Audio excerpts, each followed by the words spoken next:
Bruv, I swear down, I am lost for words. It's time for the final episode of the Rayquaza Rising arc. After the battle with Gideon coming to a close, Pikachu and the 6 heroes use their power to purify the Rakorium. Gideon manages to come to his senses, and hears the words of his friend Lucius. This was really wholesome, but boy did it start to get deep. Both Lucius and Gideon began to fade away, and this is where the emotions are high. Both Liko and Anipoke ended up getting praised by their loved ones, and man, it was just so much to take in. After everything that's happened, with both of the sides clashing and then coming to a realization, it was pretty hard for both Liko and Anipoke to say goodbye to Lucius and Gideon. This scene was wholesome, yet so heartbreaking. Liko and Anipoke were both able to help their relatives Lucius and Gideon overcome the disagreement before they faded away. With both of the grandpops thanking their grandchildren, it was so beautiful. The final goodbye was so sad, yet bittersweet. I'm glad they both managed to reunite with Listle though. It turns out that the 6 heroes are now free as well, as the gang noticed that they did not return into their ancient Pokeballs. But boy is this next plot twist insane. So after everything, Spinel shows no mercy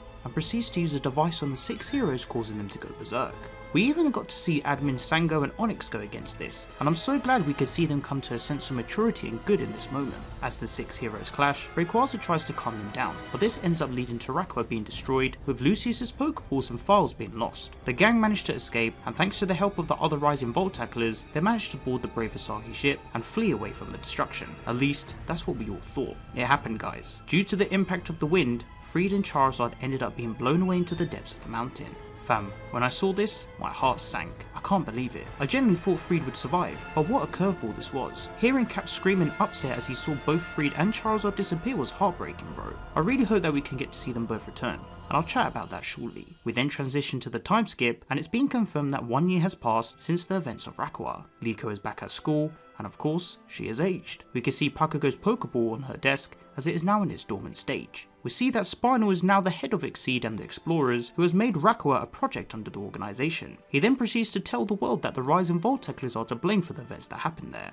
Roy also returns, who too has aged, and we can see him now with a new team of Pokemon, including the addition of Captain Pikachu and the Shiny Lucario. Man, what an insane episode this was to conclude this arc. I honestly can't believe how wicked of a villain Spinel is. As much as I don't like him, he is an outstanding character. It's such a shame about Friede and Charizard as well. But bro, this anime series continues to thrive with its mature, unique plot and all of its different elements, and I'm so glad I gave it a chance. I truly can't wait to see how this next arc will continue the story and pick up the pieces in relation to everything going on. There are so many questions I need answering now. Will Friede return? Will we see Rayquaza again? Will the rising Volt tacklers reunite? And most of all, will Liko, Roy and Dot be able to stop Spinel? A very big well done to the creative team for working on this series. As always, when subs are revealed, I'll post my full review on Twitter, so if you haven't followed me on there already, then you already know what to do. Let's now talk about the new special preview trailer. At the end of today's episode, we got revealed to a new key visual poster and trailer that will coincide with the next arc. The trailer opens up with Liko reuniting with Roy, both shocked to see how they've both grown. Roy mentions how he needs Liko's help, as he has learned that the Rakorium is still affecting Pokemon, and they both aim to try and reunite with the rising Volt tacklers in hope of fighting Friede and Charizard again. Dot is shown in her new design. We also see Spinel, who is now in possession of the 6 heroes. Liko's Meowscarada is supposedly battling with Steelix, and we can see Captain Pikachu using Double Team, with Friede's goggles attached to him. We then get introduced to the new character being Ult, alongside his Sableye, before seeing Roy proceeding to Mega Evolve his Shiny Lucario. Lucario battles the Slacking, which has been affected by the influence of Rakorium, and we see Mega Sableye in action alongside the kiddos rocking both their Mega Rings. Liko is then shown in her new attire as she battles with Meowscarada, and we see her accompanied by Roy, setting off out on their new adventure. Man, what a time to be a Pokemon anime fan. This is absolutely crazy, Root Boy. Let's now chat about some new details that could bring forward some exciting possibilities for the Mega Voltage arc in this series. So, what exactly happened to Friede, and will he return? Well, besides us seeing him and Charizard get blown away into the depths of the mountain, at the current time of this video, we don't know if he'll ever return. What do I think? I think they will. Think of it like this. The gang have pretty much confirmed that their next goal is to stop the effects of Rakorium and reunite with the rising Volt tacklers. Being a professor and leader of the group, surely Friede will return to coincide with this narrative. It could be that the gang are trying to save him, or it could be maybe something else will happen. With Spinel now being in control of the 6 heroes, maybe something else happened to Friede, causing him to either turn evil, or that he would try to stop Spinel, especially seeing as they have an adversary between them. It's still up in the air, because seeing as Spinel has now framed the rising Volt tacklers to the public, it could be that maybe Friede is in hiding and will reunite with the gang later on. On the topic of Friede, let's now talk about Lizardon. I find it very interesting how Charizard was the Pokemon to be blown away with Friede. Automatically, this has given me an indication that we could see it return with a Mega Evolution. The current scans show both Mega Charizard X and Y included in the new merchandise set. For those of you that are unaware, Pokemon merchandise tends to be one of the most reliable pieces that hints towards leaked information and upcoming events in the Pokemon anime. Seeing as we've seen previous sets relate to upcoming events, I'm sure we're bound to see things happen again. Maybe Friede will return with a Mega Evolution of Charizard, or better yet, what if he reveals a brand new Mega Evolution of Charizard, especially one of them that hasn't been made known before.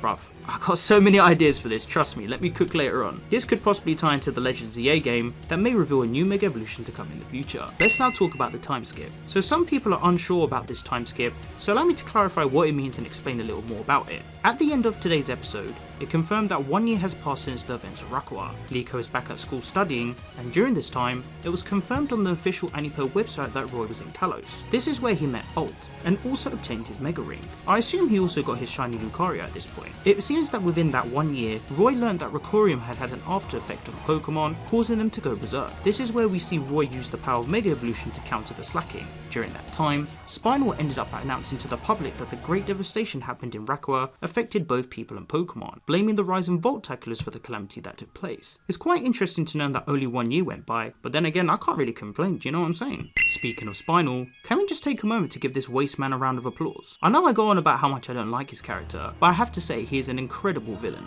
He won in every way possible, stealing the 6 heroes, become the leader of the organisation as he intended back in episode 75, and even turned the world against the rising Voltaculars. I truly can't wait to see what I'll go on with this Donnie in the future of the series, and I'm so excited to see how the gang will try and counter his malicious intentions. Let's now talk about Captain Pikachu. After the tragedy that occurred with him losing Friede, we can see that our captain is now part of Roy's team. The official site goes on to say that Cap was Friede's partner, raising more eyebrows if Friede is truly gone or not. I know you lot are going on about how Roy is now the new Ash Ketchum with him having Cap and Lucario, but then again think about it like this. Roy was always inspired by Captain Pikachu and Friede, so if anything he is the perfect fit to have Cap in his possession and even on his team. Heck, my boy is even rocking a similar jacket to Friede, so if that ain't another indicator to show that he's the ideal character, then only God knows bro. Let's now talk about Mega Evolution and Rayquaza. With Rayquaza being Roy's original goal and the potential only 6th hero that is free at this current time, I wonder if Roy set out to Kalos to try and find the Pokemon again. It could be that maybe to coincide with the mechanic, maybe we're truly going to see Mega Rayquaza after all. The tie into Mega Evolution with this arc is going to be incredible,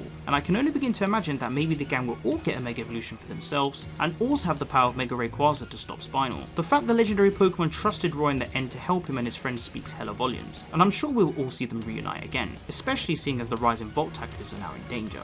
Finally, we have the Mythio. After everything that has happened to this guy, I'm sure he too will return grown up and hopefully sided with the rising Voltaculars. My guess is that maybe he too went into hiding to research more about the Rakorian Spear with Zerg and Konya. Maybe Sango and Onyx joined him as well, after they saw how mental Spinel was with his plan. Mythio has had amazing development in this series, and I really can't wait to see how much better he'll become, especially when in hopes of ending Spinel once and for all. My brother, Pokémon Horizons has outdone itself. The Rayquaza Rising arc has been a blast to watch, and with the new revelations coming forth in the Mega Voltage arc, it's bound to be sensational. I really can't wait to find out more about the narrative ahead, and see how the new arc will reveal even more exciting events. The Pokemon anime is now on a 2-week break, and it will resume on the 11th of April with the 1-hour special focusing on the start of the Mega Voltage arc. Make sure to stay tuned for the future of the Pokemon anime, and as always, if you enjoyed the video, then be sure to leave the video a like, and subscribe for more Pokemon Horizons coverage and Pokemon anime content.